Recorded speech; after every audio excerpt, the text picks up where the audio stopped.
하고 연습한 결과가 이렇게 안에서 이렇게 나타나는 게 아닌가 그렇게 생각을 합니다. 진심으로 수고하셨습니다. 감사합니다. 인사를 나누고 하나님의 말씀을 받도록 하겠습니다. 옆에 계신 분들과 함께 인사를 하시겠는데, 오늘은 우리는 예수 가족입니다. 이렇게 한번 인사하시겠습니다. 인사하시겠습니다. 예, 우리는 예수 가족입니다.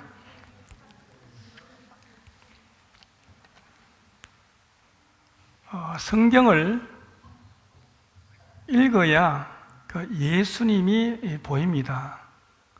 예수님의 말씀을 읽고 우리가 깊이 묵상할 때 우리는 예수 안에서 한 가족이 될 수가 있습니다. 가족이 되면은 밥을 같이 먹듯이 우리가 하나님의 양식인 이 말씀을 날마다 먹어야 우리의 영이 살게 되어 있습니다. 우리 삶에 어떤 변화를 원한다면 하나님의 말씀을 읽어야 하는 것입니다.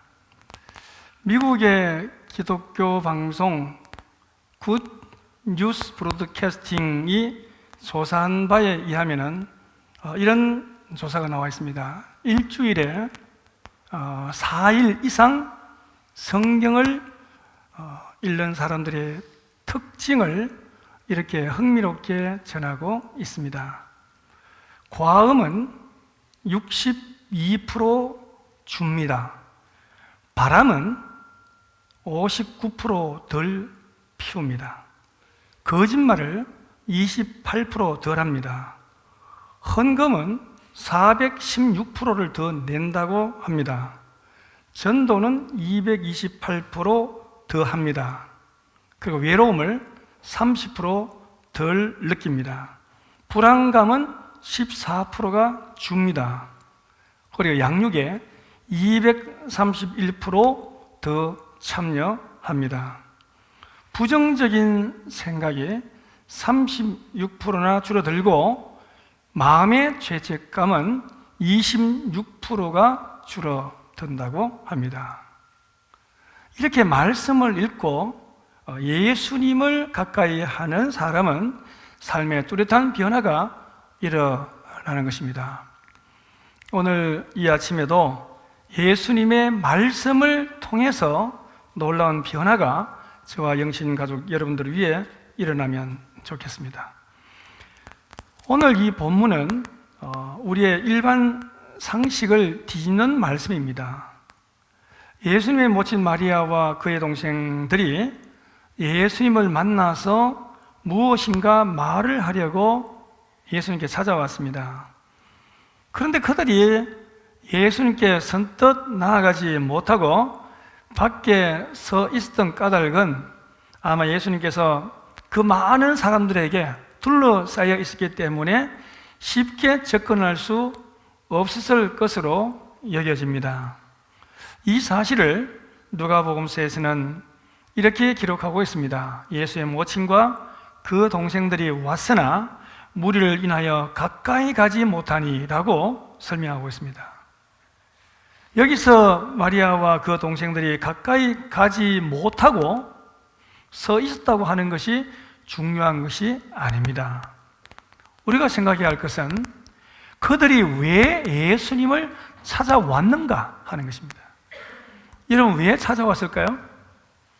집에 쌀이 다 떨어져서 장남으로서의 역할을 못하고 백수로서 그냥 놀고 있기 때문에 야단치려고 찾아간 것이겠습니까?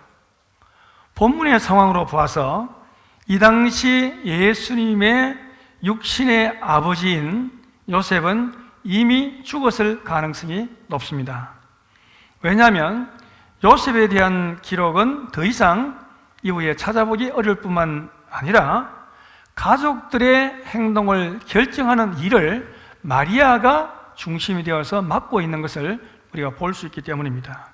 그러니까 마리아가 집안 가장의 역할을 하고 있습니다. 그런데 장남이 가장의 역할을 하지 않고 허구한 날 사람들과 함께 이렇게 몰려다니니까 그냥 두면 안 되겠다 싶어서 찾아간 것이겠습니까? 그게 아니라면 많은 군중들 사이에서 인기를 얻고 있는 이 아들이 너무나 대견스러워서 우리 아들이 지금 어떻게 하나 한번 보자 하고 찾아왔던 것이겠습니까? 마가복음 3장 20절 이하를 보면 좀 더 정확한 기록이 이렇게 나와 있습니다. 집에 들어가시니 무리가 다시 모임으로 식사할 겨를도 없는지라. 예수의 친족들이 듣고 그를 붙들러 나오니 이는 그가 미쳤다 하밀러라. 예루살렘에서 내려온 서기관들은 저가 바울세부를 집혔다 하며 또 귀신의 왕을 힘입어 귀신을 쫓아낸다 하니 라고 기록을 하고 있습니다. 마리아는 이 두 가지가 염려되어서 예수님을 찾아온 것처럼 보입니다. 하나는 사람들이 너무 많이 따라다녀서 식사할 겨를도 없는 아들의 뭐가 걱정됐을까요? 건강이 걱정되었겠죠. 또 하나는 아들이 서기관과 바리새인들 사이에 귀신이 들려 미쳤다라고 하는 취급을 받고 있었기 때문에 마음이 아파서 그를 집으로 데리고 가기 위해서였을 것입니다. 여러분 한번 생각해 보십시오. 아들이 밖에 나가서 밥도 제대로 못 먹는 판국에 미쳤다라는 말까지 듣고 있으니 어머니로서 그 마음이 어떠했겠습니까? 여러분 짐작이 가시죠? 사실 마리아는 걱정이 되어서 예수님이 계신 곳을 찾아갔지만 막상 그곳에 갔을 때 마리아는 놀랐을 것입니다. 무엇에 놀랐을까요? 이 듣던 소문보다는 훨씬 더 인기가 있는 이 아들의 모습을 보고 아마 깜짝 놀랐을 것입니다. 지금 예수님 주변에는 사람들로 가득 차 있습니다. 마리아 자신도 접근하기가 어려울 정도로 인산인해를 이루고 있습니다. 이쯤 되면 어머니로서 마음이 흐뭇하지 않겠습니까? 그러나 부모의 마음은 그게 전부가 아닙니다. 지금 마리아는 아들이 인기 있는 것도 좋지만 식사도 그럴 정도로 사람들에게 둘러싸여 있는 이 아들의 건강이 더 염려스러웠던 것입니다. 더구나 몇몇 사람들이 아들에 대해서 귀신이 들렸다는 둥, 미쳤다는 둥 이상한 말을 해대니 가만히 앉아 있을 수만은 없는 노력이 있었습니다. 그래서 어머니로서 아들에 대한 염려 때문에 자 이제 그만 됐으니 집으로 돌아가자라고 하는 전가를 보냈을 것입니다. 그래서 47절에 보시면 한 사람이 예수께 여짜오되 보소서 당신의 모친과 동생들이 당신께 말하려고 밖에 섰나이다. 그렇게 말했습니다. 이 한마디의 말은 전체 분위기를 아주 썰렁하게 만드는 그런 말이었을 것 같습니다. 왜냐하면 지금 주님은 표적을 보여달라라고 하는 이 바리새인들과 서기관들에게 하나님의 준엄한 심판에 대해서 증거하고 있기 때문입니다. 주위의 사람들은 숨을 죽이고 예수님의 말을 열심히 듣고 있었을 것입니다. 그런데 한 사람이 자신의 모친과 동생들이 밖에 있다고 말함으로 그 진지한 분위기에 찬물을 끼얹은 것 같이 되어 버렸다는 것입니다.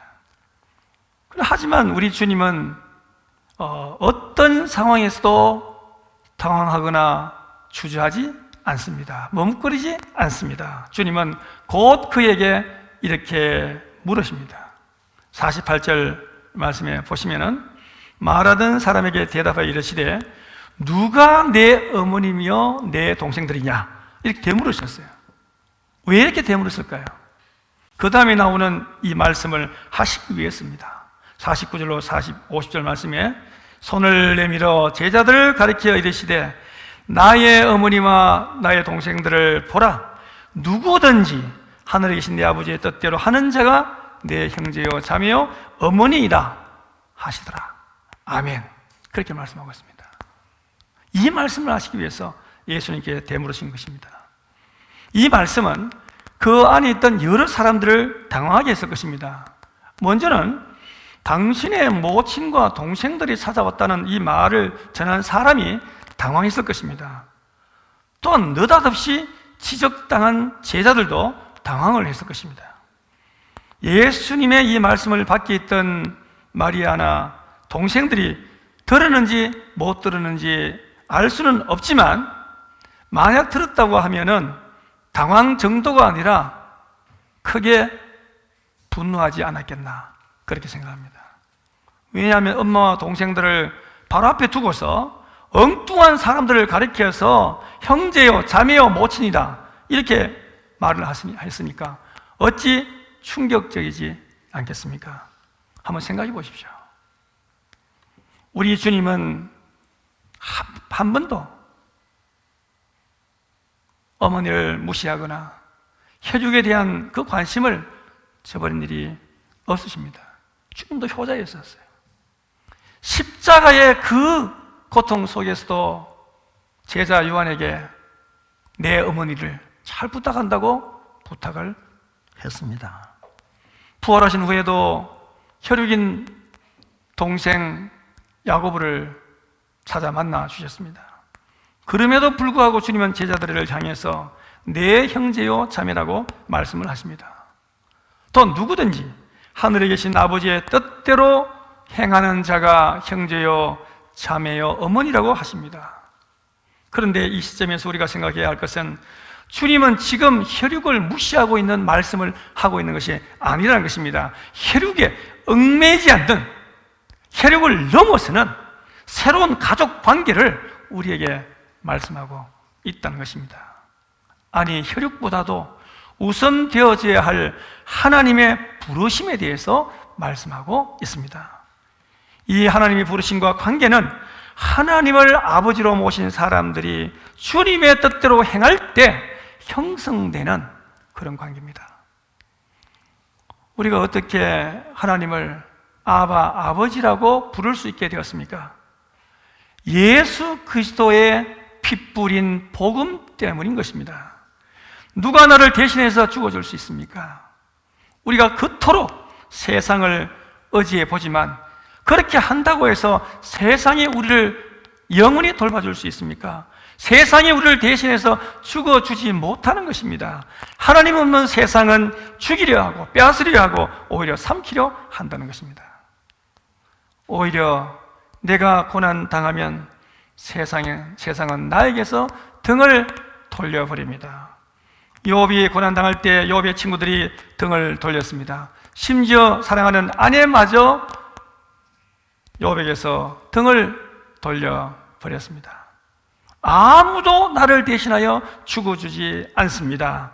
그런데 우리가 하나님을 아버지라 부를 수 있게 된 것은 예수 그리스도의 죽으심 때문입니다. 그러므로 우리는 예수 가족입니다. 우리는 예수 가족입니다. 혈육의 가족도 정말 귀하지만 예수 가족 더 귀한 것입니다. 십자가에서 주님께서 피를 뿌려주신 덕분에 우리가 하나님을 아버지라 부를 수 있게 되었고 우리가 한 형제 자매가 되었습니다. 이 관계는 세상의 혈육과는 어떻게 생각해보면 비교할 수 없는 관계라고 할 수가 있습니다. 사실 저와 여러분의 관계가, 저와 여러분이 무슨 관계가 있습니까?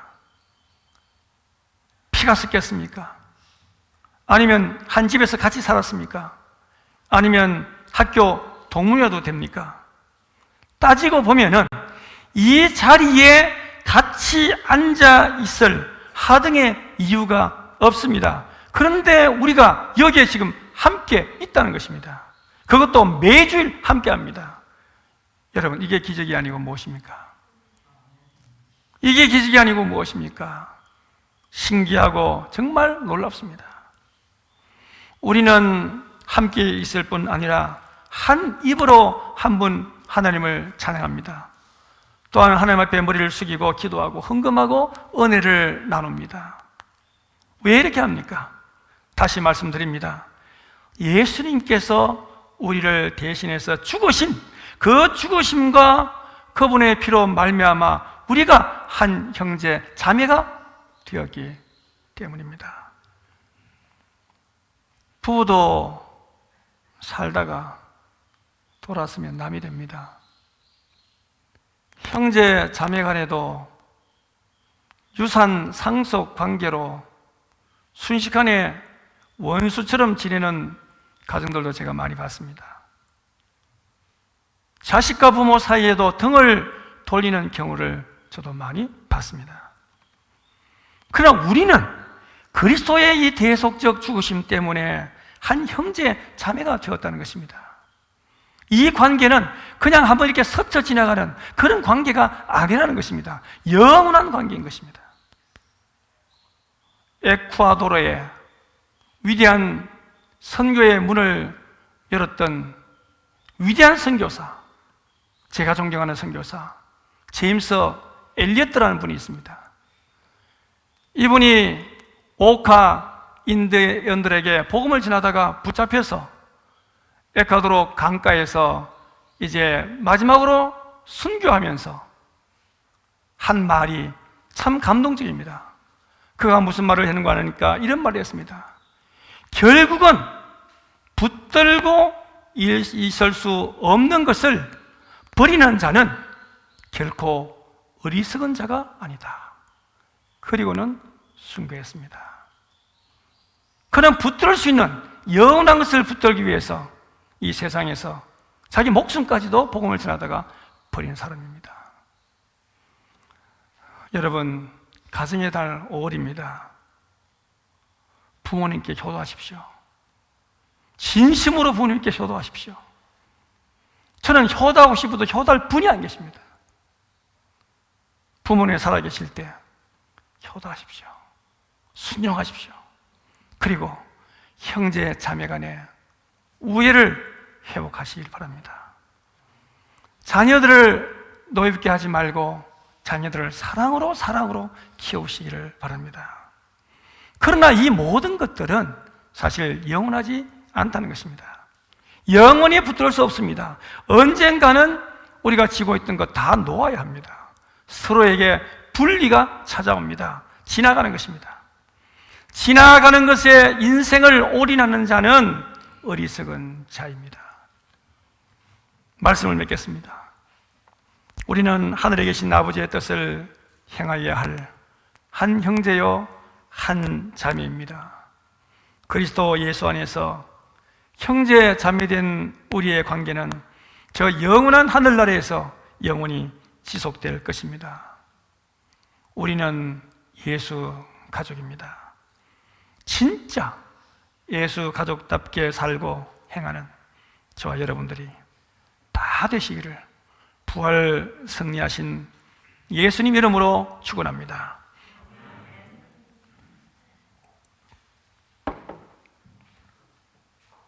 하나님, 가정의 달 5월을 주심을 감사합니다. 육신의 가정을 우리가 소중히 여기며 부모님께 효도하고 형제간의 우애를 회복하고 또 우리의 자녀들을 사랑으로 잘 돌보고 키울 수 있도록 도와주시길 기도합니다. 그러나 여기에 머물지 말고 더 나아가서 예수 가족으로서 하늘에 계신 하나님의 뜻대로 행하며 살아가는 영신 가족들이 다 되게 하시옵소서. 날마다 우리에게 이김을 주시는 예수님 이름으로 기도합니다. 아멘. 주신 말씀 우리가 이 시간 우리 마음에